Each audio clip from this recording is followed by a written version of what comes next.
है great wall of China, और ये इंसान का बनाया हुआ सबसे बड़ा स्ट्रक्चर माना जाता है। ये वॉल इतनी बड़ी है कि इसको एक साथ देखने के लिए ना ही कोई ड्रोन काम आ सकता है और ना ही किसी प्लेन से इसको पूरा देखा जा सकता है, बल्कि पूरी वॉल को एक साथ देखने का सिर्फ एक ही तरीका है, और वो है जमीन से 500 किलोमीटर दूर आउटर स्पेस में घूमने वाली सैटेलाइट, जहां से इसकी फोटो कैप्चर की जा सकती है। इस पूरी वॉल को पैदल पार करने वाले सिर्फ चंद खुशनसीब लोग ही मौजूद हैं। 3 दोस्तों ने 1984 में इस पूरी वॉल को पार किया और इनको इस पूरे मिशन में 17 महीने यानी 510 दिन लग गए थे। ये वॉल ऊंचे ऊंचे पहाड़ों की चोटियों से होकर गुजरती है, कहीं खौफनाक जंगलात से तो कहीं आग बरसाने वाले रेगिस्तान में भी इसको तामीर किया गया है।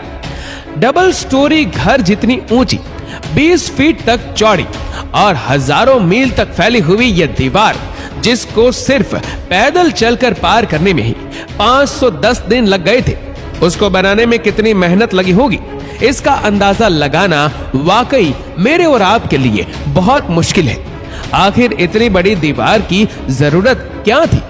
कौन थे वह लोग जिन्होंने उस दौर में भी इतना मुश्किल तरीन चैलेंज कंप्लीट किया और कई सदियां गुजरने के बाद भी हजारों मील तक फैली हुई ये अपने अंदर कौन से राज छुपाए हुए?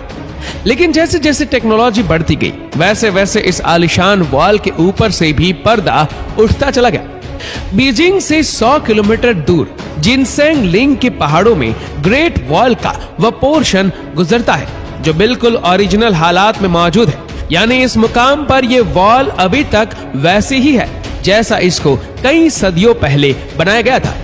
सैटेलाइट डेटा के मुताबिक जिनसेंग लिंग से ये वॉल इंतहा ऊंचे पहाड़ों के ऊपर से होकर गुजरती है और हर 100 फीट के बाद इस पर बड़े बड़े वॉच टावर मौजूद है। हर वॉच टावर को हवादार बनाने के लिए इसमें बड़ी बड़ी खिड़कियां रखी गई है और इनमें कम से कम 50 लोगों के रहने की जगह भी मौजूद है। एक्सपर्ट्स का कहना है कि पूरी वॉल में ऐसे 25,000 वॉच टावर काउंट किए जा चुके हैं जो मिंग डिनेस्टी के चाइना पर राज के दौरान ही बनाए गए थे। वॉल का ये हिस्सा और वॉच टावर आज से करीब 650 साल पुराने हैं। एक्सपर्ट को इन वॉच टावर के दरमियान वॉल पर बड़े बड़े सुराग भी दिखे। ऐसा मालूम होता था कि ये सुराग वॉल के कंस्ट्रक्शन के दौरान ही बनाए गए हो, लेकिन इन सुराग का आखिर मकसद क्या था? एक्सपर्ट का मानना है कि वॉल पर हमले की सूरत में इन सुराखों को इस्तेमाल किया जाता होगा। वॉल पर खड़े सिपाही यहाँ से बड़े बड़े फायर बॉल्स फेंकते थे, जिसको देखते ही दुश्मन ऊपर चढ़ने की हिम्मत ही नहीं करता था। यानी ये वॉल सिर्फ एक वॉल ही नहीं बल्कि ये पूरा मिलिट्री डिफेंस सिस्टम हुआ करता था। लेकिन आखिर ये दुश्मन कौन था जिससे मिंग आर्मी को इतना खतरा था? सैटेलाइट डेटा से मालूम पड़ा कि इस वॉल के नॉर्थ में घने जंगल है जहां पर उस दौर में मंगोल्स रहते थे। कई सदियों से ये मंगोल चाइना में आकर लूट मार करते और यहाँ की बस्तियों को आग लगा देती थी। हर आए दिन मंगोलों की लूटमार की वजह से चाइना के लोग बहुत ज्यादा परेशान हो चुके थे और इसी वजह से मिंग्स ने एक वॉल खड़ी कर दी ताकि मंगोल चाइना के अंदर दाखिल ना हो सके, क्योंकि इस वॉल का काफी हिस्सा एक मकाम पर बना हुआ है जहां पर इंसान का जाना ही काफी मुश्किल है। इसी वजह से एक्सपर्ट हैरान है कि जहां इंसान का पहुंचना ही इतना खतरनाक है वहां तक इतने बड़े पत्थर कैसे पहुंचाए गए होंगे। ये जानने के लिए जरूरी था कि पूरी वॉल का ड्रोन की मदद से 3D मॉडल बनाया जाए। जब ड्रोन फुटेजेस का इस्तेमाल किया गया तो एक एक करके सारे राज सामने आते गए।